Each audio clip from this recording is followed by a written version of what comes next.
Sociology lab study channel में एक बार फिर आपका स्वागत है।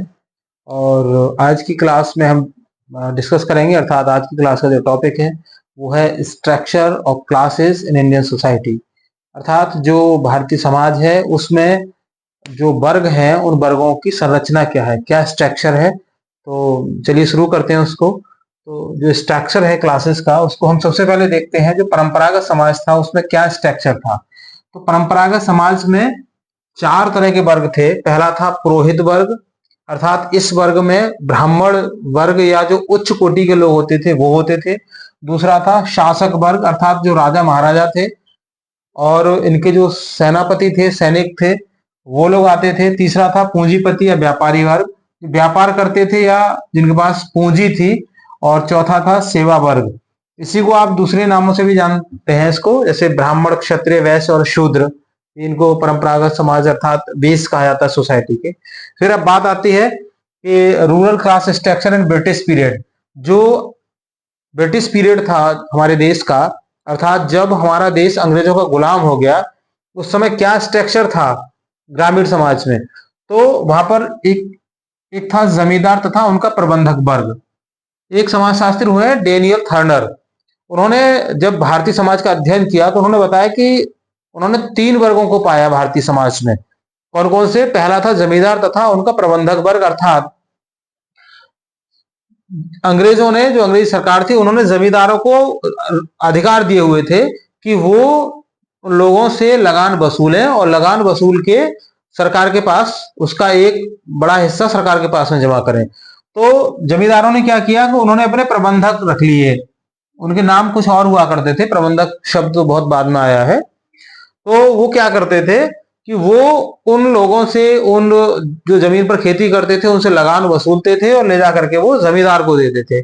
जमींदार उस पैसे को ले जाकर के सरकार को देते थे। तो इस तरीके से ये प्रबंधक वर्ग जो था इनका, जमींदारों का, जो गांव में लगान वसूलता था, वो उन किसानों से महंगे महंगे अपने लिए तोहफे भी प्राप्त करता था। लगान के साथ साथ कुछ अलग से गिफ्ट भी लेते थे उनसे, मतलब आप उसको रिश्वत भी कह सकते हैं। दूसरा था आत्मनिर्भर कृषक वर्ग, या इसको महाजन अथवा साहूकार वर्ग भी कहा जाता है। ये वो वर्ग था जो जमींदारों से खेती लेकर के, पट्टे पर जमीन लेकर के उस पर कृषि करते थे और उनके पास इतना पैसा लगभग था कि वो आत्मनिर्भर थे उसमें। और तीसरा था पट्टेदार तथा भूमिहीन कृषक, वह वर्ग जिसके पास जमीन थी ही नहीं। वो क्या, पट्टे की जमीन, मतलब पट्टे पर जमीन लेते थे और उस जमीन पर वो कृषि करते थे। तो कई बार तो ऐसी स्थिति भी हो गई कि जैसे उसकी फसल तैयार हुई तो प्राकृतिक आपदा आ गई, ओले आ गए, बारिश पड़ गई या आंधी आ गई, इस तरीके से उसकी फसल चौपट हो गई, लेकिन लगान में कोई रियायत नहीं होती थी। वो क्या है कि वो लगान उसको देना ही देना था जमींदार को। और अगर ये जमींदार के लिए लगान नहीं दे पाते थे तो क्या होता था, उसमें ये बंधुआ मजदूर की तरह आजीवन उनके यहाँ नौकरी करते थे। उसके बाद फिर आता है rural class structure in independent India, अर्थात जब देश आजाद हो गया तो क्या हुआ कि सबसे पहले जमींदारी व्यवस्था को खत्म किया गया। जमींदारी व्यवस्था को खत्म किया गया तो उसमें क्या हुआ कि उसमें जो वर्ग बने वो थे सबसे पहले बड़े भूस्वामी वर्ग, मतलब जो जमींदार लोग थे उन्होंने क्या किया कि जमीनों को अपने ही बेटा, बेटी, पुत्रवधू, अपनी पत्नी, रिश्तेदारों सबके नाम पर उन्होंने, चूंकि सरकार ने एक लिमिट कर दी थी कि इससे ज्यादा एक नाम पर जमीन नहीं होगी, तो उन्होंने वो सारे अपने रिश्तेदारों को इकट्ठी करके वो जमीन इकट्ठी कर ली। तो ये बड़े भूस्वामी वर्ग बने। एक बात और भी यहां पर आती है कि सरकार ने जमींदारी जो व्यवस्था थी उसको खत्म कर दिया, लोगों को जमीन दे दी, लेकिन वो लोग मानसिक रूप से इतने गुलाम बन चुके थे जमींदारों के कि वो जमीन लेने के लिए तैयार ही नहीं हुए। और जमीन का एक बहुत बड़ा भाग जमींदारों के पास फिर भी सुरक्षित रहा, जो एक लंबे समय तक। उसके बाद दूसरा था प्रभावी जातियों का कृषक वर्ग, जिसको हम डोमिनेंट कास्ट बोलते हैं। मतलब कुछ एरियाज में कुछ ऐसी जातियां थी जो डोमिनेंट थी, जो शक्तिशाली थी, है ना, उसके जो कृषक थे उनका एक वर्ग था।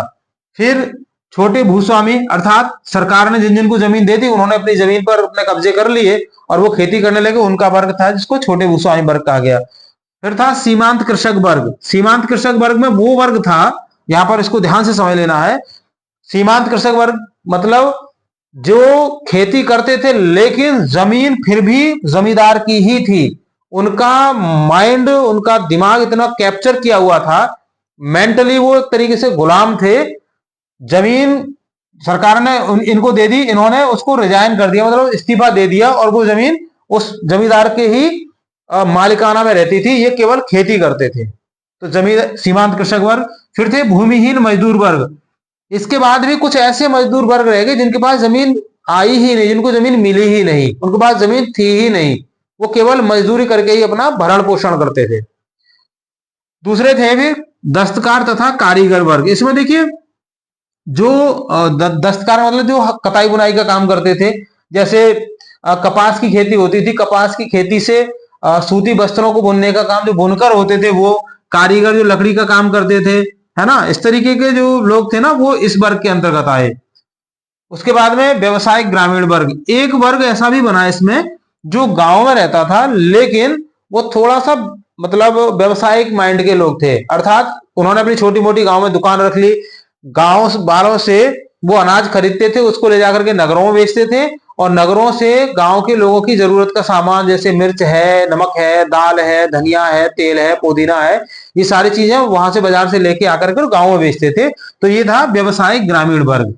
तो इस तरीके से जो स्ट्रक्चर है, rural class structure in British period और स्ट्रक्चर इन इंडिपेंडेंट इंडिया, आजादी से पहले क्या स्ट्रक्चर था और बाद में क्या था। सो मुझे लगता है कि कंप्लीट है इतना आपके लिए। और फिर भी अगर कोई क्वेरी है तो आप मुझे कमेंट बॉक्स में लिख के जरूर बताइएगा। मैं प्रयास करूंगा कि अगली क्लास में आपकी उस शंका का समाधान कर लिया जाए। सो थैंक यू और ज्वाइनिंग टू मी। अगर चैनल पर नए हैं तो उसको सब्सक्राइब जरूर कर लीजिएगा। वीडियो पसंद आए लाइक शेयर कीजिएगा।